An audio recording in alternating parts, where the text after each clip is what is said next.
Hello and welcome to Americans Learn. My name is Lauren and today I'm looking at one of the Fat Electrician's videos called ALDI, the best grocery store on earth. And having shopped at ALDI before, I liked it. I liked it just fine. It does have oftentimes cheaper options, but it doesn't always have as many options in my experience. But I would definitely go there a lot more often if I lived a little bit closer to the Aldi, honestly, because I like it. I do like it better than like the Jewel or Mariano's or something. I will still say Wegmans is maybe the best grocery store on earth. I miss Wegmans, man. But I like Aldi just fine. I'm curious to see why he's gonna say it's the best grocery store. Because I don't know, I'm curious to see his take on this. Let's see if we agree. I don't know if he's ever been to a Wegmans. So, just saying. All right, Unhinged Case Studies, Grocery Store Edition. Today we're talking about my favorite grocery store. Ladies and gentlemen, Aldi. I'm probably going to refer to it as Aldi's at least 50 times during this video because I'm from Iowa and that's what we call it here. Did I call it Aldi's too? I might have called it Aldi's. Anyways, first a disclaimer and an ad. I'm not affiliated with Aldi in any way, shape, or form. They have not paid me to say anything I am about to say. I am, however, affiliated with today's sponsor, my favorite sporting goods store, Shields. They are legitimately the best sporting goods store that I have ever been to in person. They have over 30 retail locations all across the United States, but if you can't make it to one, they have an even better online store with price matching and satisfaction guaranteed. I'm gonna have that link down below. Let's get back to the video. Aldi is a grocery Go to his channel if you want to check out Shields.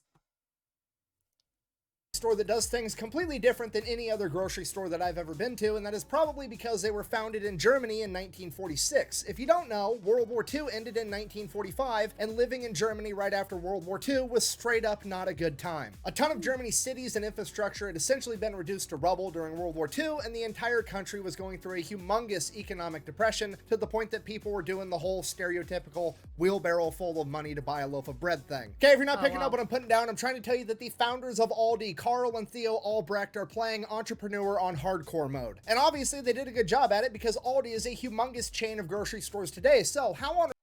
All right, 211 in Illinois. That there are a whole lot. There are a whole lot of them here. We do it. Why does that... Florida has 204 Aldis. Wow. Good for Florida, I guess. All right. Illinois, that does make so much... It's so interesting that there's so many here. 211. Oh, Illinois has the most. Yay, I read that wrong. I thought it said 100.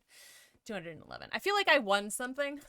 On earth did these two brothers launch a successful chain of grocery stores in Germany in 1946? They kept it simple. They were goal-oriented. They wanted to make money, and they knew that not everybody had a lot of money to spare, so they needed to sell everything cheap. In order to do that, they said, we're not going to have 50 different flavors from 12 different companies of every type of product. We're just going to have one of everything. Like, instead of having 15 different types of peanut butter, we just have one type of peanut butter. And that's how they got their products to be cheap, by focusing their buying power. Now, that does explain why whenever I go to Aldi, it's like there's not like a ton of options. But again, usually the options that are there are good.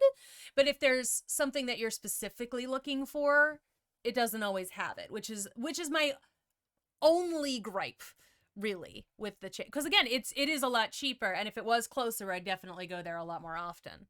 That's the simple part, but where the true genius comes out is that they realized that they weren't going to make a lot of money per customer, so they had to maximize the amount of customers that they had. In order for that to happen, they realized that they needed customers to get in, get their shit, and get out so that more customers could come in. So they German engineered this entire grocery store to streamline the entire shopping experience to make it as fast as humanly possible. Ooh. And oh boy did that work, because in the first 10 years, they went from one grocery store to 300 grocery stores. Then the two brothers, Carl and Theo, got in a huge fight because one of the brothers wanted to have cigarettes in the grocery store and the other brother adamantly was opposed to it. So they decided that they were going to split their massive business completely in half. They were going to have Aldi's North and Aldi's South. They literally just drew a line across Germany, said all these grocery stores are mine, all the ones down there are yours. Yeah, capitalism and communism are split in Germany east to west. Aldi's is splitting it north to south. But here's the thing, the brothers didn't have a falling out. They still worked together and they still wanted the other brother to succeed. So they were constantly sharing information with one another, and they would come together to make offers with manufacturers when they were buying so that they could utilize their buying power together. So you have Aldi's North and Aldi's South, basically the same thing. The only real difference is one sells cigarettes and they have a slightly different logo. Now, in America, due to trademark law, you can't have two grocery stores with the same exact name and a slightly different logo. So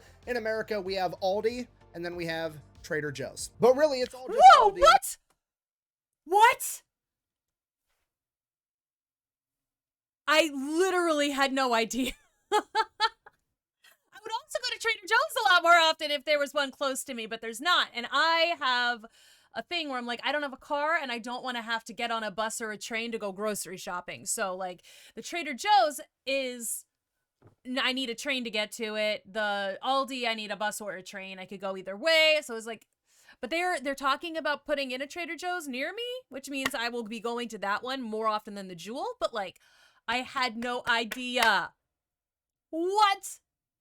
Wild. They kept to the principles of cheap and fast until modern day, which is something that no other grocery store in America has managed to do. That's not only true. have they not managed to do it, they intentionally do the opposite. Pretty much every other grocery store on the planet has figured out that time equals money, and the more time you spend in their store is the more money they can get out of you. Okay, They turn them into like little labyrinths, and then like you feel like a rat in a maze, and it's like, and then they change where things are sometimes. That's more of a like a convenience store thing, or like a Walgreens or pharmacy thing, where they like suddenly change where everything is, and now you're like, well, now I don't.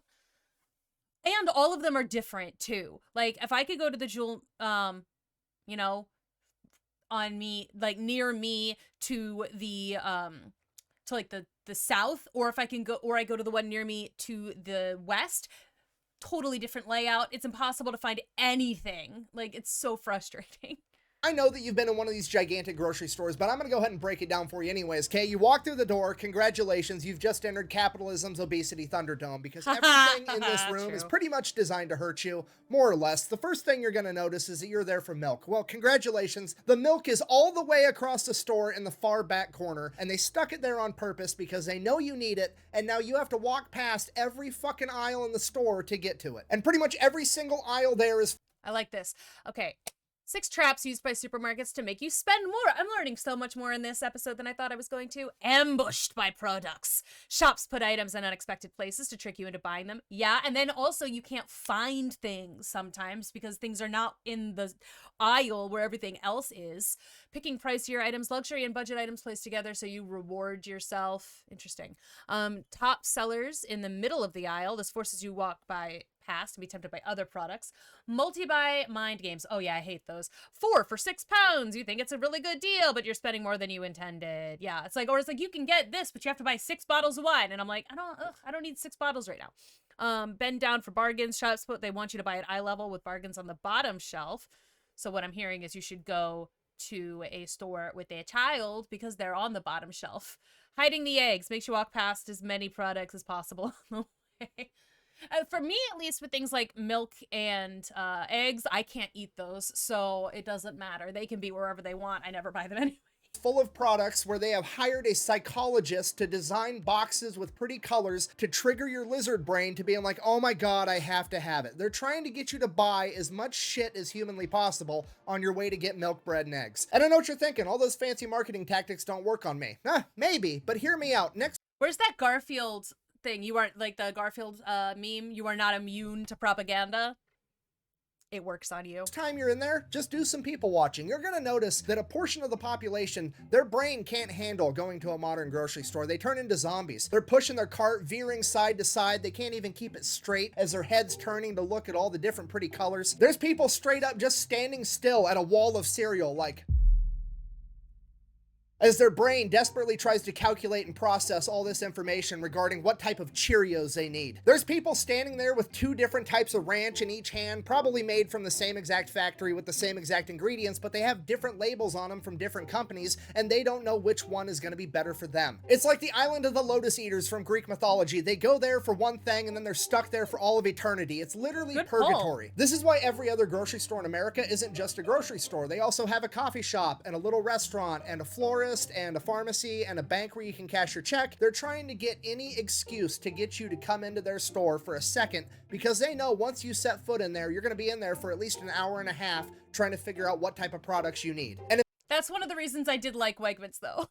They had like a little like restaurant up top that you could like sit down and you could eat some really good bakery items, or like they had a really good like pasta shop. And so it's like you could just sit there and you would just eat. It was actually good food and just watch people below. They also had a killer candy section. And when I was 13, that was the bomb. Also, the Wegmans was in the same shopping area as the movie theater was. So, and like there was like a lot of other little areas too, but the Wegmans you could just go to and you could be just unleashed as a 13-year-old child, just with your friends, just wandering through the grocery store, obviously beelining for the candy aisle so you could sneak stuff into the movie theater.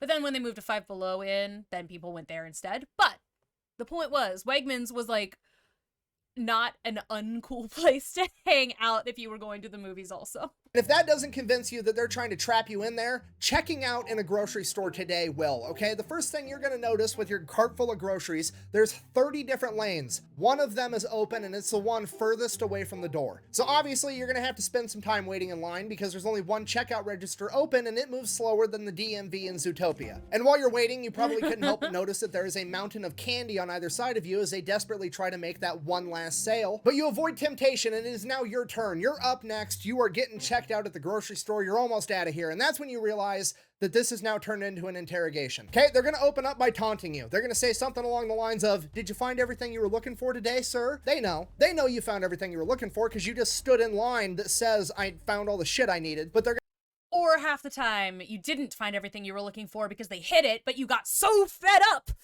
that you're just like, you know what, frick it, I'm done. I don't even care anymore. I'll order it online. They're gonna go ahead and rub it in your face because they knew it took you forever to figure out which flavor of ranch that you wanted. And just for the record, when I say they're taunting you, I'm not talking about the cashier themselves. They're just doing their job. They're doing what they were told to do. The CEO of the company, on the other hand, is laughing his ass off at you. I was a cashier at a grocery store for 5 years, and in 5 years, Wow. 0 people said they didn't find everything they were looking for. Okay, that entire question is just to fuck with you. But this is a portion where they're gonna start I've playing answered hardball. more They or want to less harvest before. as much information as possible. It's gonna be like, "Oh, did you have our fucking little super duper saver card where you spend $800 in groceries and we give you like 12 cents off of a gallon of gas?" And you're gonna be like, no, I don't. "Oh, did you want one?" No, I don't, because I know for a fact that as soon as I give you my name, my email address, my address, and my phone number, you're gonna turn around and sell it to a data broker, and then I'm gonna have robots calling my phone for the next 10 fucking years because that's exactly why they asked for that information, so they can turn around and sell it. Because there is a total of 0 gigantic superstores that are giving away shit for free, okay? Also, something that I heard, and maybe he'll say this too, I don't know if this is 100% true every single time, but like CVS recently got in trouble because, or at least they got called out. I don't know if they got in trouble because whenever they ask you, like, do you want to donate to XYZ, you know, $1 to the St. Jude's charity or whatever, the store had already promised a certain amount of money. They'd already donated it, essentially. They already donated their $10,000. And then they were that money is going straight back to the like they're just trying to recoup their loss, essentially their charitable donation. They're just trying to recoup that by asking the customer to donate extra money. So like if you're going to donate to charity, which absolutely you should, go to the charities directly. Don't do it at the store or the movie theater or whatever. Go to the actual charity's website or whatever and donate it there.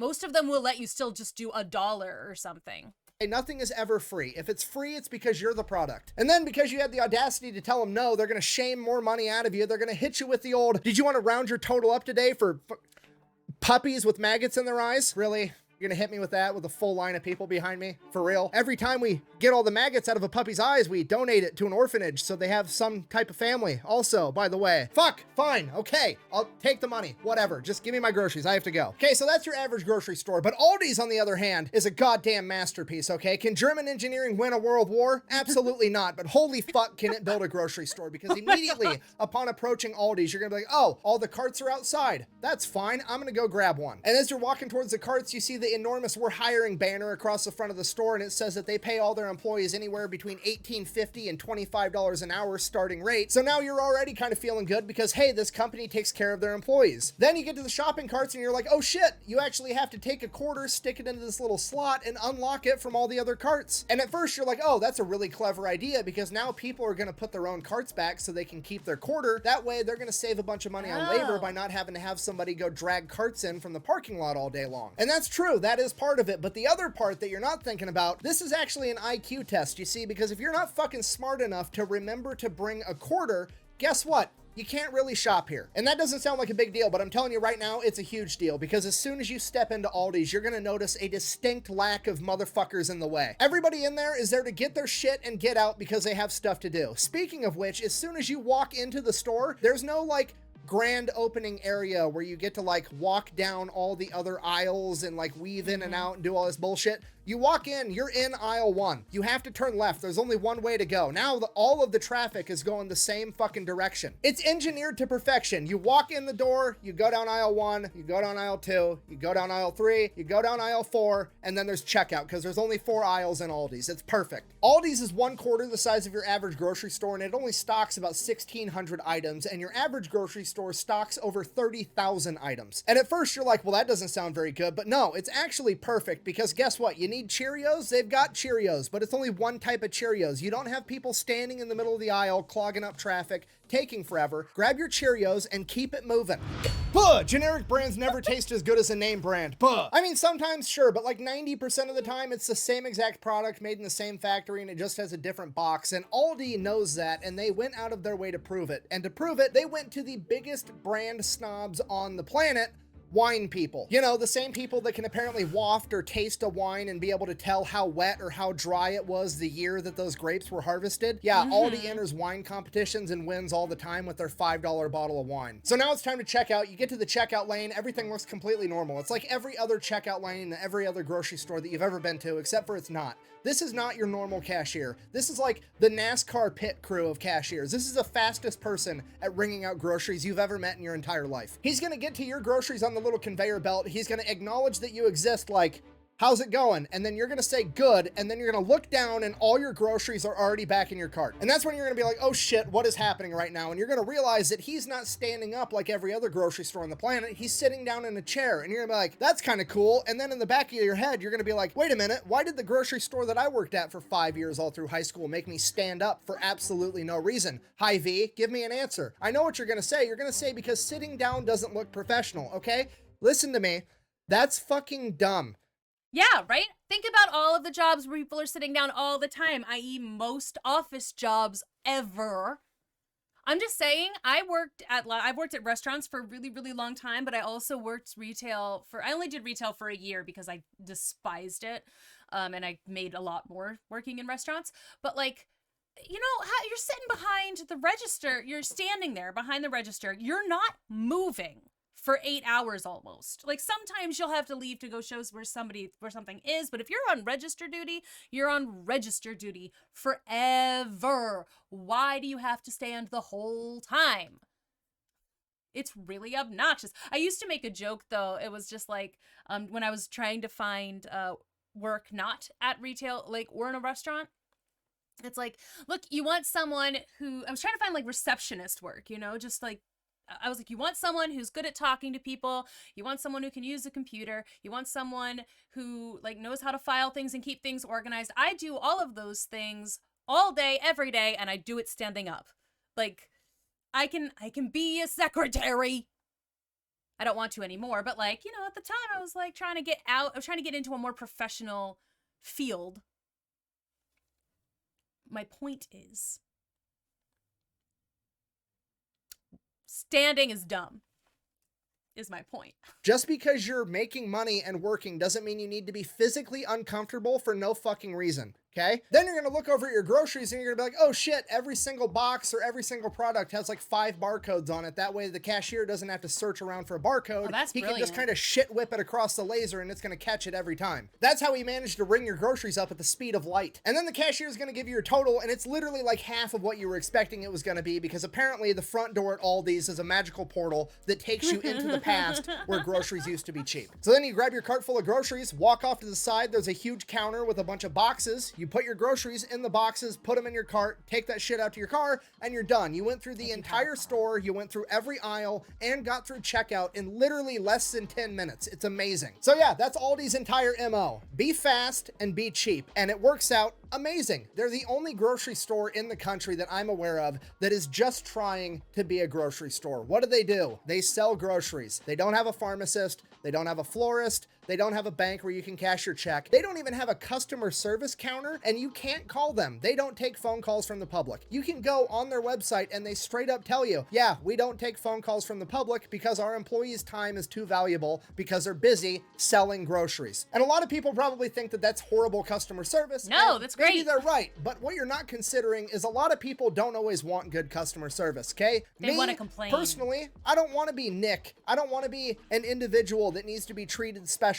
when I'm in the grocery store. I just want to be treated like a number. I want to get through this process as fast as humanly possible so I can get back to doing stuff that I actually care about, and I think a lot of other people feel the exact same way. And I know that because Aldi has been the fastest growing grocery store in the country for years now, and according to the Food Institute, they are ranked the #1 grocery store according to consumers. And you want to know who's #2? Trader Joe's, which is also Aldi. They are at first and second place. They are quite literally just competing with themselves to be #1, and I'm pretty sure it's because they're the only ones that are just trying to be a grocery store. As it turns out, when you only care about doing one thing, you end up being pretty good at it. And I think that's the big takeaway from this case study. Aldi's key to success is they figured out the one thing they wanted to do, then they figured out how to do it fast, cheap, and still deliver a good product, and everything else just works out. Meanwhile, all the other grocery stores were too worried about competing with Walmart, and now they're not even really grocery stores anymore. They're just Walmart knockoffs that don't sell video games. So in conclusion, that's how Aldi became the last true grocery store. If you have a company that you want me to talk about next, let me know in the comments down below. Otherwise, thanks for watching. Best way to support the channel is go buy some merch over at thefatelectrician.com.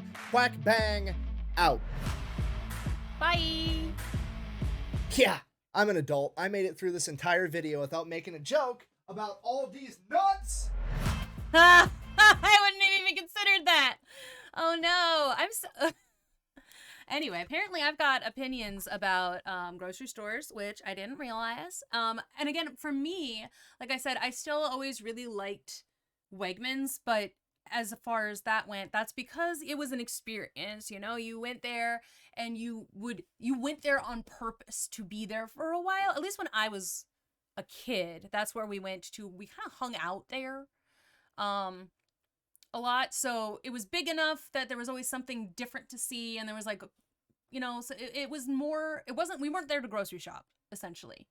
I think, I don't remember if, my mom always went there after like several of the other grocery stores around us closed. Sorry, R.I.P. Mars. And the Food Lion. But like, I don't know. For me, it was like, he's right about everything he said about Aldi's, obviously. Aldi, whatever. And again, if they bring the Trader Joe's to me, I'm going there every time. Like, I hate going to the Jewel. I really, really hate going there. It sucks. But I mean, and again, if there was Trader Joe's, I will go there. So fingers crossed that actually happens and they bring that to me. Bring me the Trader Joe's 2024. Thank you all so very much for watching. I do hope you enjoyed. Sorry about my little rants. Do you have a favorite grocery store? If you do, tell me what it is, because I don't want to be the only one. I don't want to be the only one with opinions about this. I mean, obviously I'm not, because Nick does too, but tell me yours. Give a quick shout out to Benjamin Huss and to Joe Frevel, thank you so much for being channel members. If you are channel members, you can get some stuff out early, or you can get some extra content, or sometimes you can get just your suggestion will move to the top of the list. when it comes to actual reactions. So thanks again for watching. I hope you enjoyed. I'll see you all in the next one.